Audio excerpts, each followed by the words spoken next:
અમે અષ્ટવિનાયકની યાત્રાએ છીએ અને તમે અમારા એ વિડીયો જોયા જ હશે.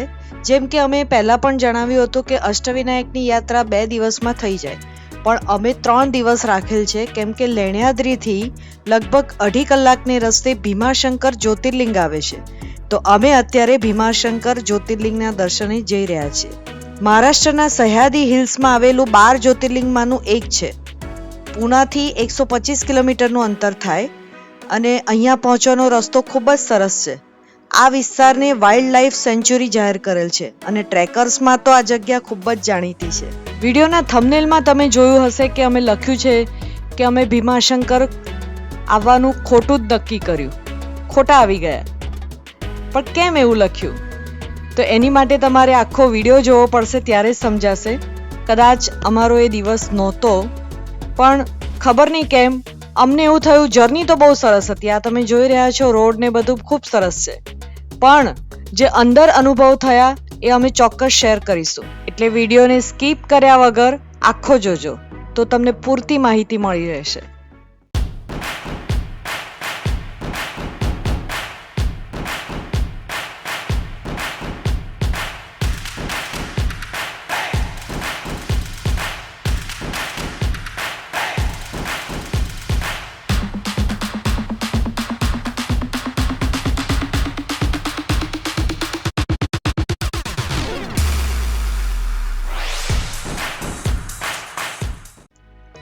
થોડીક જ વારમાં આપણે ભીમાશંકર પહોંચીશું.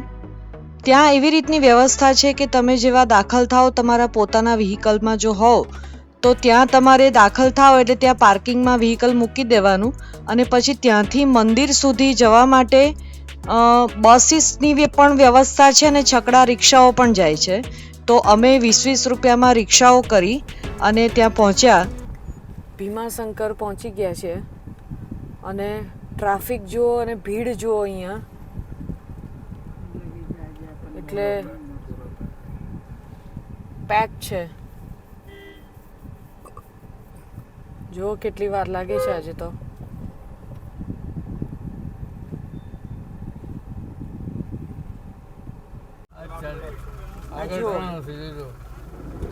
ઓહો, 20-20માં આ રીતે છકડામાં બેઠા છીએ. જો પહેલો અનુભવ અહીંયાથી શરૂ થયો. અમારી જે કાર હતી એ ત્યાં તમે જોયું કેટલું બધું પાર્કિંગ હતું, એ સાંકડી જગ્યામાં ત્યાં પાર્ક કરાવી દીધું. અને આ બધી પ્રાઇવેટ કાર છે, 20-20 રૂપિયામાં તમને લઈ જાય. એટલે એક જાતનો આ અહીંયા પેટા બિઝનેસ ઊભો કરવામાં આવ્યો હોય એવું અમને લાગ્યું. બસીસ છે પણ બસ એટલી બધી એ લોકો લાવે જ નહીં, એટલે જેથી કરીને તમારે કમ્પલસરી આમાં જ બેસવું પડે એવી રીતની સિચ્યુએશન ઊભી કરવામાં આવી. એટલે આમાં અંતે અમે બેઠા અને અહીંયાથી લગભગ 10 મિનિટનો રસ્તો છે. પણ હવે આ લઈ જાય છે એ પણ તમે જોજો. બસ સ્ટેન્ડમાં જ તમને બહાર ઉતારશે, બસો ઊભી પણ હશે, પણ તે છતાં તમારે આ પ્રાઇવેટમાં જ વ્હીકલ લેવું પડે. એટલે એક તો આ અવ્યવસ્થા અમને અહીંયા લાગી. બીજા અનુભવો પણ અમને તમને બતાવી આગળ.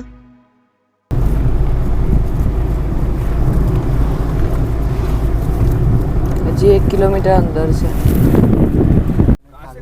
212 તગડી મૂકી છે અને આ કોઈ કબજે કરી લીધું.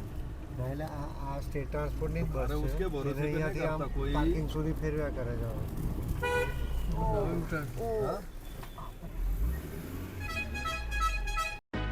જો ગાડીમાંથી ઉતાર્યા પછી એક ગાડીમાં 8-8, 9-9 જણા ભર્યા હતા. એમાંથી ઉતાર્યા પછી અમે આ રોડ ઉપર આવી ગયા છે અને અહીંયાથી આપણે આગળ વધવાનું છે. પણ બપોર થઈ ગઈ છે એટલે અમે પહેલાં અમારી સાથે જે લાવ્યા છે એની પેટ પૂજા કરીશું થોડી, અને પછી જ આ રસ્તે આપણે આગળ વધીશું. તો અમે યાત્રા શરૂ કરી છે ભીમાશંકર તરફ. રશ છે, જોઈએ લાઈનમાં કેટલી વાર લાગે છે. જો તમારે VIP દર્શન કરવા હોય તો એનું રેટ્સ વગેરે ત્યાં આગળ લખ્યા હશે, તો એ તમને હું ત્યાં જઈને અપડેટ કરું.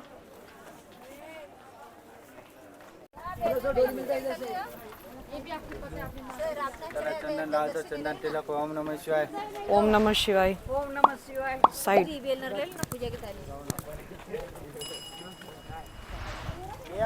बाबा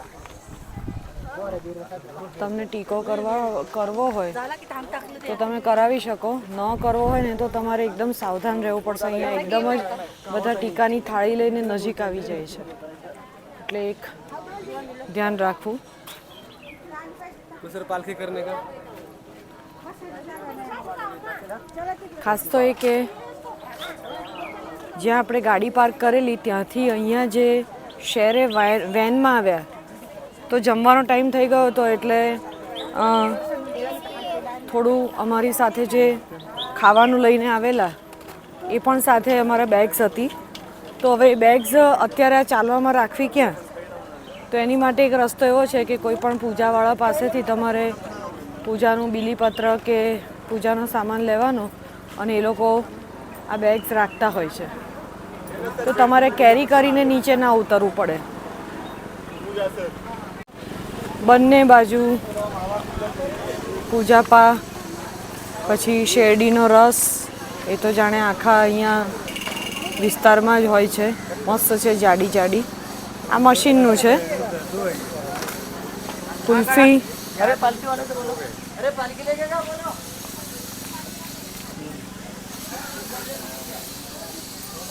અહીંયા પાલખીની પણ સુવિધા છે.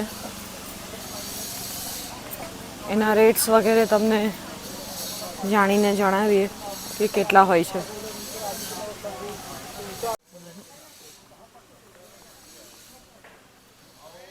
ये तिलगुड़ है? तिलगुड़ है?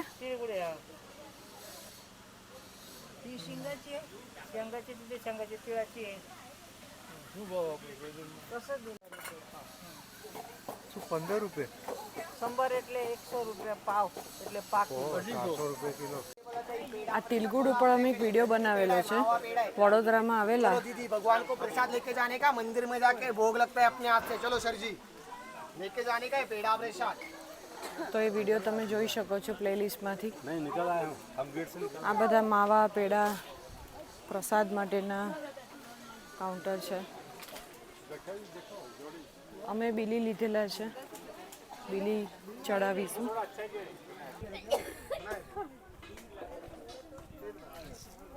મહાદેવ મહાદેવ.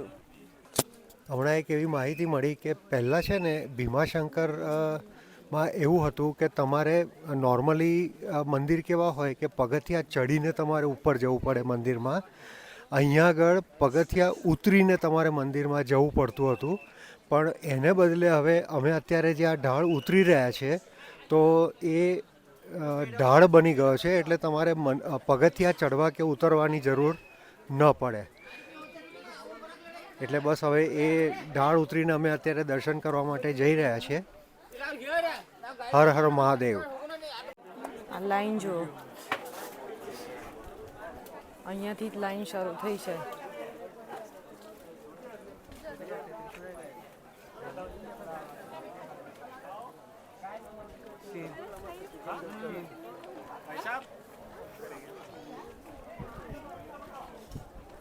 આવી રીતે કેમ ઉભો છો?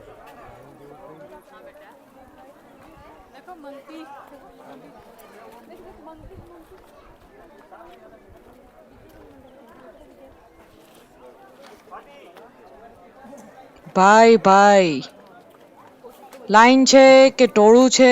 શેની માટે કોઈ ઊભા છે? કોઈ બોર્ડ નથી, કોઈ વોલેન્ટિયર નથી, સેવાદળ વાળા નથી. તમને કોઈ જ કશી જ સૂચના ખબર પડે એવું છે નહીં. અમે પણ આ બધાની જેમ લાઈનમાં જોડાઈ ગયા. અને આ તમે જુઓ છો ત્યાંથી અમે ઊભા રહેવાનું આ ઢાળ ઉપર શરૂ કર્યું.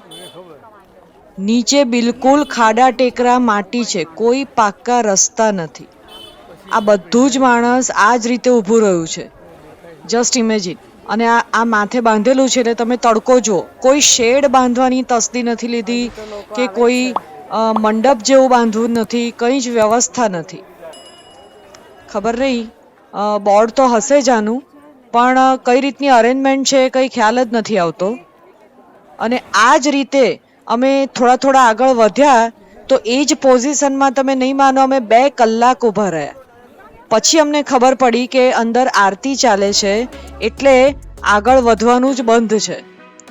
હાઈટ તો ત્યાં આવી. જો આ એક બીજો વધારાનો અનુભવ કહું તમને કે બહુ બધા લોકોએ હલ્લો કર્યા પછી, હોહા કર્યા પછી નીચેથી બધા પોલીસમેન કે જે પણ કોઈ એ લોકોના સેવા દળવાળા હશે એ લોકોએ આગળ જાહેર કર્યું કે જેને મુખ દર્શન કરવા હોય એ લોકો અલગ લાઈનમાં આવી જાય. આ તમે જે ડાબી બાજુ જોઈ રહ્યા છો એ બધી જે લાઈન છે એ લોકો સીધા ભગવાન પાસે દર્શન પાસે જશે. અને આ જ્યોતિર્લિંગમાં એવું છે કે શિવલિંગને ટચ કરીને દર્શન કરાવે છે એટલે આટલી ભીડ ક્રિએટ થાય છે. અને મુખ દર્શન માટે એટલે અમે નીકળી ગયા લાઈનમાંથી કે આપણે મુખ દર્શન કરી લઈશું, ચાલશે. મુખ દર્શનનો અર્થ તો એવો જ થાય છે કે તમને દૂરથી જ્યોતિર્લિંગના દર્શન કરાવે. પણ અમે આ લાઈનમાં આગળ વધ્યા ત્યારે ફક્ત ને ફક્ત ત્યાં દૂર જઈને દૂરથી દર્શન કરાવવાનું તો દૂર, પણ અમને ટીવી બતાડીને કીધું કે આની પર દર્શન કરી લો તમે. લાઈનમાં આગળ વધારી અને ટીવી બતાડ્યું. હવે ટીવી ઉપર જ દર્શન કરવા હોત તો અમે અહીંયા સુધી આવ્યા શા માટે? એટલે આ એક ત્યાં પહોંચ્યા પછી અમને અનુભવ સારો ન રહ્યો. એટલા માટે જ આ અમારે થંબનેલ બનાવવું પડ્યું કે અમે લાગ્યું એવી લાગણી થઈ કે અમે ખોટા આવી ગયા. બાકી તમારો દિવસ જો સારો હોય તો તમે ચોક્કસ દર્શન કરવા આવી શકો છો. હું તમને અહીંયા ફોટાથી તમને દર્શન કરાવી દઈશ. દુઃખ તો એ થાય કે જ્યારે 12 જ્યોતિર્લિંગમાંનું એક જ્યોતિર્લિંગ છે અને આટલી મોટી સંખ્યામાં જ્યારે શ્રદ્ધાળુઓ આવતા હોય ત્યારે થોડી પ્રાથમિક વ્યવસ્થા પણ જોવા ન મળે. આ તમે જુઓ મુખ દર્શન કહે છે, અમે જઈ રહ્યા છે તે. આમાં કોઈ જ જગ્યાએ જ્યોતિર્લિંગ તમને જોવામાં આવતું નથી. જુઓ, આ મુખ દર્શનના નામે અહીંયા એક આવું શિવલિંગ બનાવેલું છે અને તમે જે કંઈ સાથે લાવ્યા હોય બીલી કે કંઈ પણ એ અહીંયા ચડાવી દેવાનું. આ ઓરિજિનલ નથી. ઓરિજિનલ તો આ પડદાની પેલી બાજુ છે જે તમને હમણાં મેં દૂરથી બતાડવાની ટ્રાય કર્યો તે છે. એટલે અને આ જે સેટ પડદાની ફાટ છે ને એમાંથી લોકો આમ જોવાનો ટ્રાય કરે નમીને. બોલો, આ પરિસ્થિતિ છે.